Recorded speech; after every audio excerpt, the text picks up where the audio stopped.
पाकिस्तान की आतंक पर काली करतूत किसी से छुपी नहीं है। एक बार फिर उसकी पोल खुल गई है। दुनिया भर में पाकिस्तान की फिर से फजीयत देखने को मिली है।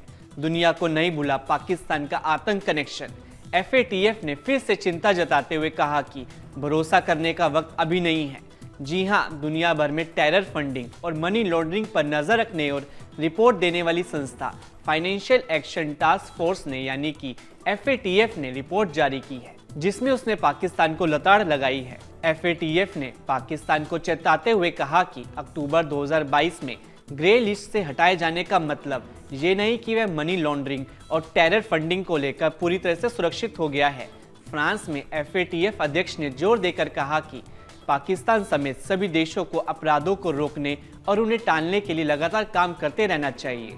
उन्होंने आगे कहा कि ग्रे लिस्ट से बाहर निकलने का मतलब ये नहीं कि उसे टेरर फंडिंग के खिलाफ कार्रवाई में ढील बरतने की छूट मिल गई है।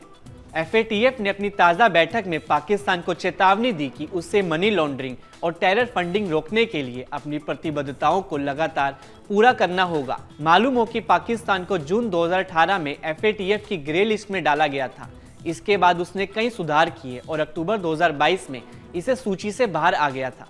हालांकि FATF ने साफ किया कि आतंकी फंडिंग को लेकर निगरानी जारी रहेगी और किसी भी तरह की लापरवाही के गंभीर परिणाम भुगतने पड़ सकेंगे। FATF ने पाकिस्तान से आतंकवादी संगठनों के वित्तीय नेटवर्क को पूरी तरह से ध्वस्त करने और अंतर्राष्ट्रीय मानकों का पालन सुनिश्चित करने को कहा है।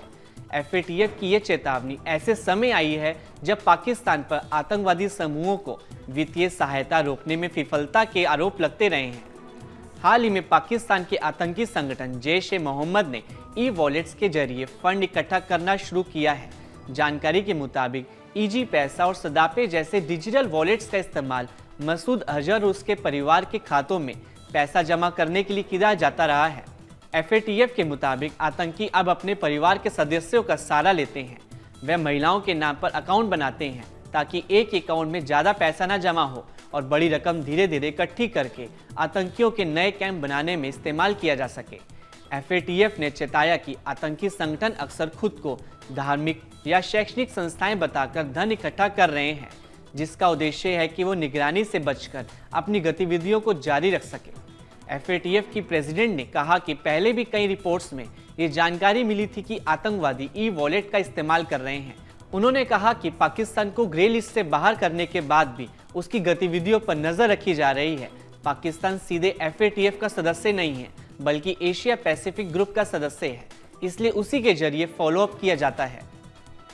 FATF को अब भी ये चिंता है कि पाकिस्तान में कई आतंकी संगठन जैसे लश्कर-ए-तैयबा, जैश-ए-मोहम्मद, उसके फंडिंग नेटवर्क पूरी तरह से खत्म नहीं हुए हैं। कई रिपोर्ट्स में बताया गया है कि इन संगठनों को अप्रत्यक्ष आर्थिक मदद अब भी मिल रही है।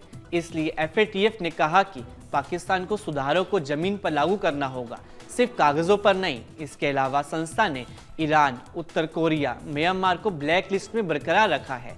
साथ ही नेपाल और अन्य 18 देशों को ग्रे लिस्ट में रखा है। बता दें कि ग्रे लिस्ट में आना उस देश के लिए चेतावनी का संकेत होता है कि उसे अंतर्राष्ट्रीय वित्तीय ढांचों में भरोसा कम हो सकता है। जाते जाते आप हमारे कड़क कैंपेन सांस लूं या जी लूं का हिस्सा बने। कमेंट में लिखें #right2breathe और बताएं कैसे बनेगा पॉल्यूशन फ्री इंडिया। अपने आइडियाज को कमेंट सेक्शन में जरूर शेयर करें।